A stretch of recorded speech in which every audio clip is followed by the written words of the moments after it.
How to grow on YouTube. এই টপিকে তো প্রচুর ক্রিয়েটার ভিডিও বানায়, তাই না? তাহলে তিয়াশেক্স এত সাকসেসফুল কেন? কিভাবে সে তার চ্যানেলে শুরুর 1 বছরের মধ্যেই 83,000 সাবস্ক্রাইবার আর মাত্র 2 বছরের মধ্যে 3 লক্ষের বেশি সাবস্ক্রাইবার গেইন করে ফেললো? তোমরা বলবে বাই লাক, কিন্তু তিয়াসের চ্যানেলের উপর স্টাডি করার পর আমি জানতে পারলাম তিয়াসের কাছে এমন 4টে ফর্মুলা আছে যেটা সে তার 90% ভিডিওতে ব্যবহার করে। আর তার মধ্যে 4 নম্বর ফর্মুলাটা এমন, আমি শিওর এটা ছাড়া তিয়াশেক্স কোনোদিন ইউটিউবে গ্রো করতে পারতো না। তো তোমরাও যদি তোমাদের চ্যানেলে এইরকম সাকসেস পেতে চাও তাহলে ভিডিওটা শেষ পর্যন্ত দেখতে থাকো। Step number 1, colourful face reaction thumbnail. তুমি যদি তিয়াসের চ্যানেলে গিয়ে দেখো তাহলে দেখবে তার 99% থাম্বনেলে high contrast, colourful background, glowing effect আর ফেস রিয়াকশন থাম্বনেল ব্যবহার করে। কিন্তু কেন? কালারফুল ব্যাকগ্রাউন্ড কি তার খুব পছন্দ? একদমই না। এর পেছনে কারণ হলো সিদ্ধান্ত নেওয়ার সময় কমানো। এটা সহজ কথায় বোঝো, তিয়াসের অডিয়েন্সদের এই রকম কালারফুল ব্যাকগ্রাউন্ড এবং ফেস রিয়াকশন থাম্বনেল দেখে অভ্যাস হয়ে গেছে। তার মানে তুমি তিয়াসের কোনো একটা থাম্বনেলে যদি প্রথমবার ক্লিক করো তাহলে তার বদলে তুমি দেখতে পারবে তার একটা ভালো ভিডিও, এবং নেক্সট টাইম ইউটিউব তোমাকে যখনই ওই রকম একটা থাম্বনেল রিকমেন্ড করবে তখন তোমার সিদ্ধান্ত নেওয়ার সময় কমে যাবে আর তুমি ওই ভিডিওতে ক্লিক করে দেবে, এবং এই কাজটি আরও কন্টিনিউ হতেই থাকবে। কিন্তু ভাই এই ট্রিকটা আমরা আমাদের চ্যানেলে কীভাবে অ্যাপ্লাই করব? তাহলে কি আমরা তিয়াশেক্সের মতনই কালারফুল ব্যাকগ্রাউন্ড আর ফেস রিয়াকশন থাম্বনেল লাগানো শুরু করে দেবো? একদমই না। এটা তোমার ভিডিওর ভিউ বাড়ার জায়গায় আরও কমে যাবে, কারণ এই রকম থাম্বনেল তিয়াসের একটা ব্র্যান্ড তৈরি হয়ে গেছে। আর এই রকম থাম্বনেল যদি তুমিও বানাও তাহলে তোমায় সবাই বলবে তুমি তার কপি করছো। তোমাকে শুধু এতটুকু করতে হবে, তোমার থাম্বনেলে একটা কনসিস্টেন্সি মেনটেন করতে হবে। ধরো কোনো একটা কালার তুমি ঠিক করে নাও আর তার সাথে সাথে ফন্টও, সেটা তুমি তোমার প্রত্যেকটা থাম্বনেলে ব্যবহার করবে। কালারটা ততটা জরুরি না, কিন্তু সেম ফন্ট প্রত্যেকটা থাম্বনেলে ব্যবহার করা খুব ইম্পর্টেন্ট। তাহলে কি হবে, ভিউয়ার্সরা দেখেই বুঝে যাবে যে ওটা তোমার ভিডিও। এতে কি হবে, তাদের সিদ্ধান্ত নেওয়ার সময়টাও কমে যাবে। যদি তোমার থাম্বনেল তিয়াসের মতো নাও হয় তাহলেও তোমরা এই অ্যাডভাইসটা অ্যাপ্লাই করতে পারো। এই এক্সাম্পলটা দেখো, মিস্টার বিটস তার প্রত্যেকটা ভিডিওতে থাম্বনেল কতটা কনসিস্টেন্সি মেনটেন করেছে। তো এটা তো গেল থাম্বনেলের কথা, কিন্তু যদি তোমার ভিডিও মানুষ শুরুতেই ছেড়ে দেয় তাহলে তো তোমার অডিয়েন্স রিটেনশন কম হয়ে যাবে, তাই না? এর থেকেই আসে স্টেপ নাম্বার 2, ইন্ট্রো তৈরি করো প্রয়োজন মতো। তো তুমি যদি একজন ইউটিউবার হও তাহলে তুমি এতটা তো জানোই, একটা ভিডিওর শুরুর 30 সেকেন্ড ভিউয়ার্সদের ধরে রাখা বা তাদের অ্যাটেনশন গ্রাব করা কতটা জরুরি। আর সেখানে বেশিরভাগ ইউটিউবারই কোনো একটা ফ্যান্সি ইন্ট্রো বা hi guys welcome back to my channel দিয়ে শুরু করে।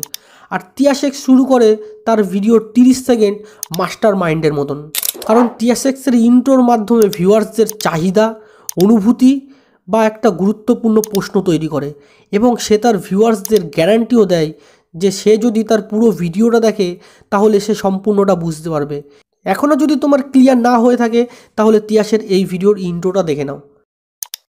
তোমাদের মধ্যে এরকম ম্যাক্সিমাম মানুষ আছে যাদের চ্যানেলে এখনো 1000টা সাবস্ক্রাইবারসই হয়নি, 1000টা ছোট এখনো 500টা সাবস্ক্রাইবারসই হয়নি। তো তুমি কি এইটা একবারে ভেবেছো যে তুমি এতদিন ধরে কাজ করছো, কেন এখনো 1000 সাবস্ক্রাইবারসই তুমি করতে পারোনি? তুমি কিছু না কিছু তো একটা ভুল করছো, তাই না? দেখলে তার ভিডিওতে তার অডিয়েন্সদেরকে কিভাবে সে ধরে রাখলো, কিন্তু বাকি ভিডিওর কি হবে? আর এখানেই আসে স্টেপ নাম্বার 3, আকর্ষণ তৈরি করা। এই স্টেপটা বুঝতে গেলে তিয়াসের এই ভিডিওটা তোমাকে দেখতে হবে। তোমার চ্যানেলে প্রথম দিন থেকে ভিউজ আসা শুরু, সেরকম আমি 6টা সুপার টিপস দেবো, যেটা সিক্রেট টিপস, সারা ইউটিউব খুঁজলেও পাবে না। তো এগুলো আমি কোথায় পেয়েছি, আমি এক্সপিরিয়েন্স করে বের করেছি, যেমন করে আমি আমার চ্যানেলে ভিউজ আনি সেইগুলো আজকে রিভিল করে দেবো। অ্যান্ড এই 6টা জাদুর টিপসের মধ্যে 4 নম্বর যে টিপসটা সেটা কেউ মিস করবে না, আর যেটা 6 নম্বর, এই দুটো হচ্ছে আমার পার্সোনাল।